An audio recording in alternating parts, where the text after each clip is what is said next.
안녕하세요. 이번에 보내주신 자료, 정말 흥미롭더라고요. 그 현명한 투자자들 커뮤니티로 유명한 레딧의 보글헤드 포럼 있잖아요. 네네, 맞습니다. 거기서 벌어진 아주 뜨거운 토론. 바로 미국 주식하고 해외 주식, 도대체 몇 대 몇으로 투자해야 되냐, 이 내용입니다. 맞아요. 이게 댓글이 정말 수백 개씩 달릴 정도로 아주 활발한 토론이었죠.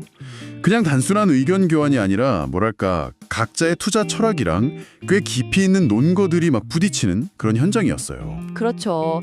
그래서 저희 오늘 입문은 아주 명확합니다.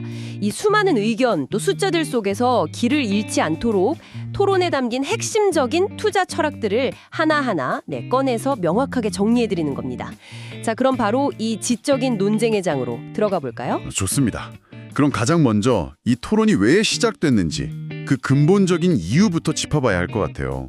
바로 뱅가드라는 거대 자산운용사, 그 내부의 아주 흥미로운 의견 대립이죠. 바로 그 지점. 저도 자료 보면서 이게 정말 재밌다고 생각했어요.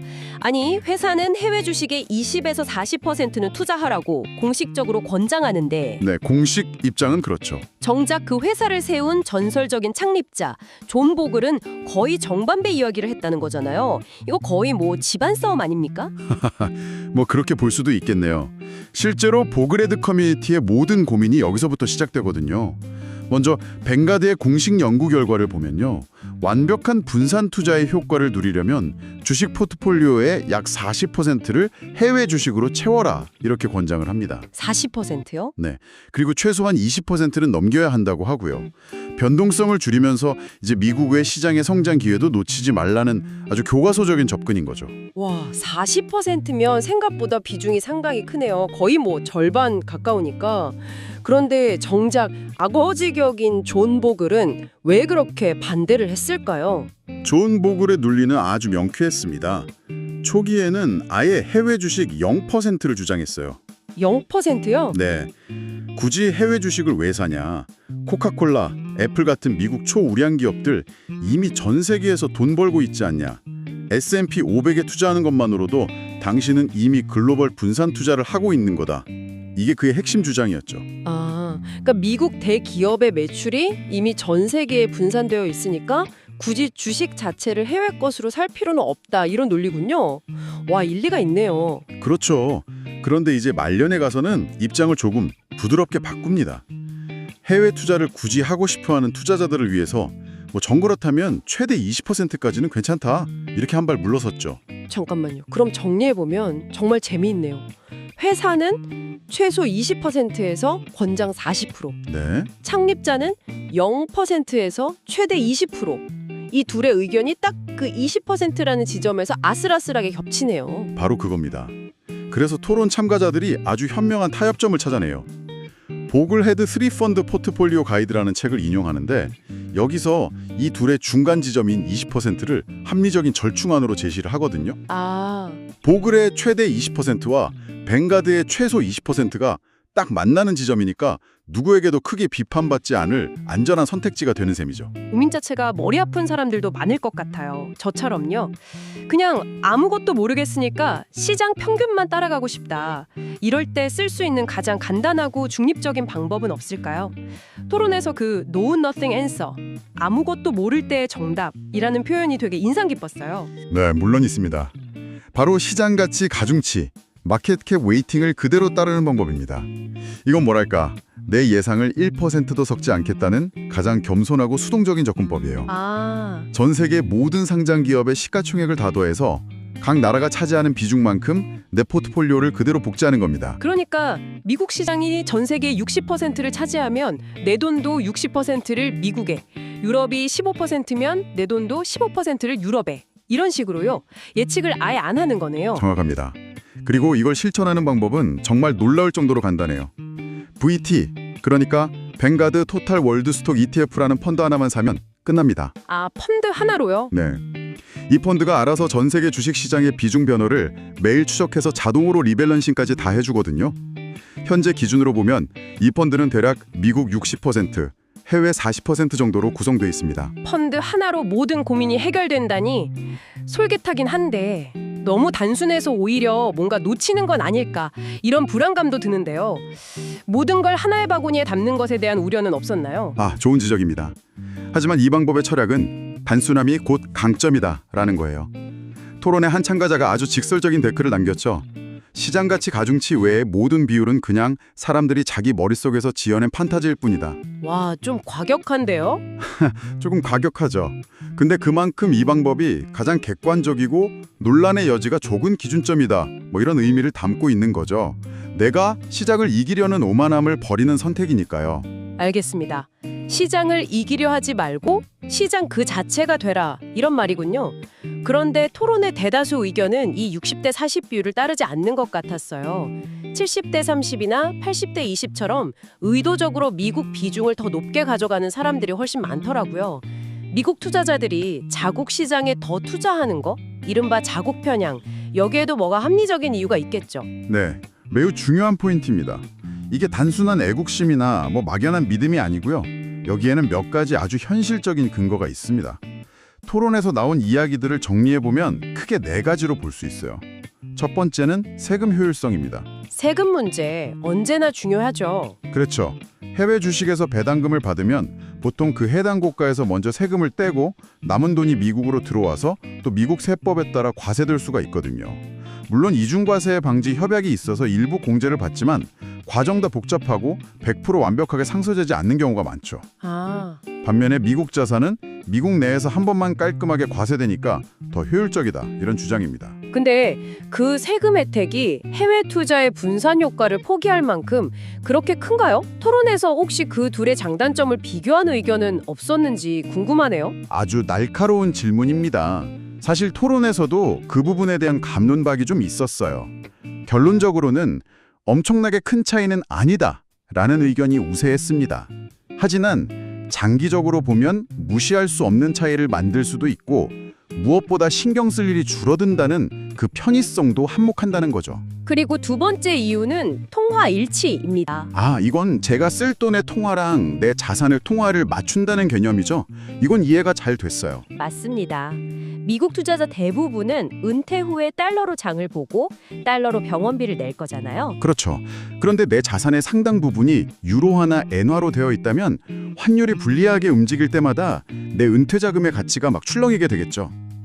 그런 환율 리스크를 피하고 싶다는 아주 실용적인 이유입니다. 확실히 내 노후 자금이 환율 때문에 롤러코스터를 타는 건 끔찍하겠네요. 그리고 세 번째는 심리적 안정감입니다.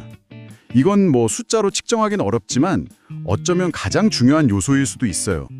2008년 같은 글로벌 금융위기가 터졌다고 상상해 보세요.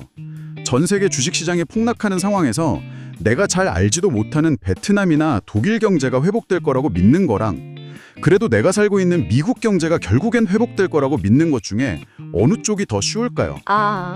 당연히 후자죠. 패닉 상태에서 막 투매하지 않고 버티게 해주는 힘이 될 것 같아요. 바로 그겁니다. 투자는 결국 심리 싸움이니까요. 그리고 마지막 4번째 이유가 조금 어려운데 인적 자본 해지라는 개념입니다. 맞아요. 토론 자료 읽으면서 이 개념이 가장 와닿지 않았어요. 솔직히 무슨 뜻인지 잘 모르겠는데 저 같은 평범한 투자자한테 이게 왜 중요한 건지 좀 쉽게 설명해 주실 수 있나요? 물론입니다. 인적 자본이라는 건 앞으로 내가 벌어들일 총 소득을 의미해요. 만약 미국 경제가 엄청난 호황을 누린다고 가정을 해보죠. 이때 가장 큰 혜택을 보는 사람들은 누구일까요? 고소득 전문직이나 사업가들? 그렇죠. 그 사람들의 인적 자본 가치는 폭등할 거예요. 반면에 평범한 월급쟁이인 나의 소득은 그만큼 빠르게 오르지 않을 수 있습니다. 그럼 사회적인 격차가 더 벌어지겠죠. 이때 내가 미국 주식을 많이 가지고 있다면 미국 경제의 과실을 함께 나누면서 그 격차를 줄이는 일종의 보험 역할을 해준다는 겁니다. 반대로 미국 경제가 망하면 내 직장도 위험해지니까 그때는 해외 자산이 나를 지켜주고요. 와, 이제야 이해가 되네요. 내 직업이랑 내 투자가 서로 다른 방향으로 움직이게 해서 위험을 분산시키는 개념이군요. 자국 편향에 대한 논리가 정말 탄탄하네요. 근데 이 논리를 끝까지 밀어붙여서 그럴 거면 그냥 미국에 전부 투자하면 되지 않나 이렇게 생각하는 사람들도 토론에 있었던 것 같아요. 실제로 100% 미국 투자를 주장하는 분들은 어떤 근거를 들던가요? 네, 가장 극단적이지만 의외로 많은 지지를 받는 주장이 바로 그 미국 100% 몰빵론입니다. 이분들의 가장 큰 무기는 지난 10년, 길게는 15년간의 압도적인 성과예요. 봐라, 지난 15년간 해외 주식은 거의 오르지도 않을 동안 미국 주식은 수백 % 올랐다. 분산 투자를 했다면 오히려 수익률만 깎아먹은 셈이다. 이런 아주 강력한 현실적 근거를 제시하죠. 듣고 보니 솔깃한데요. 실제로 해외 주식 들고 있다가 속 터진다는 투자자들 이야기도 많았잖아요. 맞습니다. 이들은 투자는 심리 게임인데 성과가 계속 부진한 자산을 억지로 들고 있는 건 고문이나 다름없다고 말해요. 차라리 내가 굳게 믿는 미국 시장에 100% 투자하는 것이 하락장에서도 버틸 수 있는 믿음의 원천이 된다는 거죠. 특히 AI 혁명 같은 미래 산업의 과실은 결국 구글, 엔비디아, 마이크로소프트 같은 미국 기업들이 독차지할 거라는 믿음도 아주 강하고요. 성과가 믿음을 만들고 그 믿음이 장기 투자를 가능하게 한다. 논리적으로는 완벽해 보이는데요. 이 주장에 허점은 없을까요? 물론 있습니다. 토론에서 반대파들이 정말 앵무새처럼 반복하는 투자의 제1원칙이 있죠. 바로 과거의 성과가 미래의 수익률을 보장하지 않는다는 것입니다. 아, 그 유명한 경고 문구. 모든 펀드 설명서에 깨알같이 적혀있는 바로 그 문장이군요. 그렇습니다. 지난 10년간 미국 시장이 세계 최고였다는 사실이 앞으로 10년도 그럴 것이라는 보장은 될 수 없다는 거죠. 이걸 심리학에서는 최신 편향, 그러니까 가장 최근의 경험을 미래에도 그대로 적용하려는 인지적 오류라고 부릅니다. 아, 최신 편향. 네. 오히려 토론의 다른 참가자들은 정반대의 주장을 펼쳐요. 1970년대, 80년대, 2000년대에는 오히려 해외 시장이 미국 시장을 압도했던 시기도 있었다. 이런 역사적 데이터를 제시하죠. 아, 시야를 더 넓게 보면 미국이 항상 이긴 건 아니었군요. 그렇죠. 그리고 시장은 항상 평균으로 회귀하려는 경향이 있습니다. 즉, 오랫동안 부진했던 자산은 앞으로 오를 확률이, 또 너무 많이 오른 자산은 앞으로 부진할 확률이 통계적으로 높다는 겁니다. 그런 관점에서 보면 15년간 부진했던 해외 시장이야말로 지금부터 주목해야 할 대상일 수 있다. 이런 시각도 존재하고요. 결국 어느 쪽이 맞을지는 아무도 모르죠. 그렇기 때문에 예측보다는 분산이 중요하다는 원칙으로 다시 돌아가게 되는 겁니다. 알겠습니다. 결국 미래를 예측하려는 시도 자체가 위험하다는 말이군요.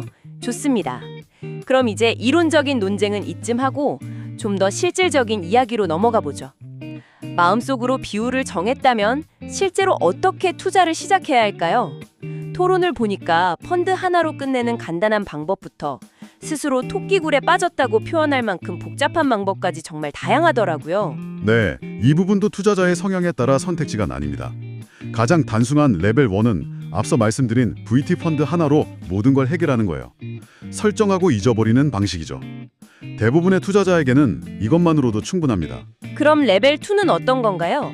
조금 더 관여하고 싶은 사람들을 위한 거겠죠? 맞습니다. 레벨 2는 내가 직접 비율을 조절하고 싶을 때 쓰는 방법이에요. VTI, 즉 미국 전체 시장 ETF랑 VXUS, 미국 제외 해외 전체 시장 ETF, 이렇게 펀드 2개를 사는 겁니다. 아, 2개로 나눠서? 네, 이렇게 하면 70대 30이든 80대 20이든 내 입맛대로 비율을 맞출 수 있죠. 또 한 가지 장점은 VTI랑 VXUS 두 펀드의 수수료를 합친 게 VT 하나보다 아주 미세하게 한 0.01% 정도 저렴할 수 있습니다. 0.01%요? 그 정도면 거의 차이가 없는 거 아닌가요? 그런데도 굳이 펀드 2개를 관리하는 사람들이 있군요. 레벨 3는 그럼 훨씬 더 복잡해지겠네요. 맞습니다. 레벨 3는 그야말로 토끼굴의 시작입니다. VTI는 그대로 두고 해외 시장을 VEA, 그러니까 선진국 시장이랑 VWO, 신흥시장으로 더 잘게 쪼개서 사는 겁니다. 와, 이렇게 하면 선진국하고 신흥국의 비중까지 내가 직접 조절할 수 있게 되는 거죠. 여기서 더 나아가면 유럽, 일본, 아시아 각 지역별 펀드를 다 따로 사는 레벨 4, 레벨 5로 무한정 깊어질 수 있습니다. 듣기만 해도 머리가 아프네요. 저도 예전에 수수료 0.01% 아끼려고 펀드 5개를 조합했다가 나중에 리밸런싱 할 때 머리가 터지는 줄 알았어요. 한 참가자가 이런 걸 취미라고 표현했던데 그 비유가 정말 공감되네요. 하하, 바로 그 댓글이 핵심을 짚은 거죠. 그 참가자가 이렇게까지 해서 아끼는 돈은 기껏해야 은퇴하고 나서 크루즈 여행 한 번 더 가는 정도의 차이일 수 있다고 말했거든요. 즉, 이런 최적화 과정 자체를 즐기는 취미가 아니라면 대부분의 사람들은 그냥 단순한 방법으로도 충분하다는 아주 현실적인 조언입니다. 정말 중요한 지적이네요. 그리고 편리함의 대명사인 타겟 데이트 펀드, TDF에 대한 경고도 있었죠. 네, TDF가 은퇴 시점에 맞춰서 주식하고 채권 비중을 알아서 조절해 주니까 정말 편리한 상품이잖아요. 그렇죠. 하지만 이 편리함이 과세 대상 계좌에서는 독이 될 수 있다는 지적이 나왔습니다. 펀드 매니저가 펀드 내부에서 주식을 팔고 채권에 사는 리밸런싱을 할 때마다 투자자는 인식하지 못하는 사이에 양도소득세가 발생할 수 있기 때문이죠. 그래서 TDF는 세금 이연 혜택이 있는 451K나 IRA 같은 은퇴 계좌에 더 적합하다, 이런 조언이었습니다. 자, 오늘 정말 깊이 있는 토론을 살펴봤네요. 이제 슬슬 정리를 해볼 시간입니다. 결국 미국과 해외 주식 비율에 하나의 정답은 없다, 이게 결론인 것 같습니다. 대신에 각자의 논리를 가진 합리적인 선택지들의 스펙트럼이 존재한다, 이렇게 봐야겠어요. 정확합니다. 그 스펙트럼을 다시 한번 정리해보면 이렇습니다. 첫째, 최대의 분산 효과를 원한다면 뱅가드가 권장하는 해외 비중 40%. 둘째, 창립자 존 보글의 철학을 존중하면서도 분산을 챙기고 싶다면 절충 아닌 20%. 셋째, 어떤 예측도 하지 않고 시장을 그대로 따르겠다면 현재 기준 약 60대 40. 그리고 마지막으로 세금, 환율, 심리적 안정감을 우선시하는 가장 대중적인 자국 편향 비율인 70대 30 또는 80대 20. 이 정도 선택지 안에서 고르면 되겠네요. 맞습니다. 그리고 이 토론 전체를 관통하는 가장 중요한 교훈이 하나 있어요. 투자에서 저지르는 가장 큰 실수는 70대 30이나 60대 40처럼 틀린 비율을 선택하는 게 아니라는 겁니다. 아, 그게 아니고요. 네, 진짜 최악의 실수는 한 번 정한 원칙을 지키지 못하고 최근 시장 성과에 따라서 이리저리 옮겨 다니는 것, 즉 성과 추종입니다. 작년에 해외 시장이 좋았다고 해외 비중 늘리고 내년에 미국 시장 좋으면 다시 미국 비중 늘리고, 이런 행동이 계절을 망치는 가장 확실한 길이라는 걸 모두가 동의했습니다. 어떤 계획이든 최고의 계획은 내가 끝까지 지킬 수 있는 계획이다, 이 말이 떠오르네요. 일관성의 중요성을 다시 한번 되새기게 됩니다. 자, 마지막으로 이 깊은 고민에 빠진 청취자분들을 위해 생각할 거리를 하나 던져주시죠. 네, 토론 말미에 아주 흥미로운 질문이 하나 나왔습니다. 최근 탈세계화라는 단어가 자주 들리잖아요. 네, 그렇죠. 만약 앞으로 세계 각국 경제의 연결고리가 지금보다 약해지고 각자 도생하는 시대가 온다면 미국 시장과 해외 시장의 관계는 어떻게 변할까요? 한 참가자는 오히려 두 시장의 상관관계가 줄어들기 때문에 분산 투자를 했을 때 위험 감소 효과가 지금보다 훨씬 더 커질 것이라고 예측했습니다. 세상이 점점 분리되는 흐름 속에서 단일 국가의 모든 자산을 집중하는 투자는 과연 과거보다 더 안전한 선택일까요? 아니면 훨씬 더 위험한 선택이 될까요? 한번 깊이 고민해 보실 만한 화두인 것 같습니다.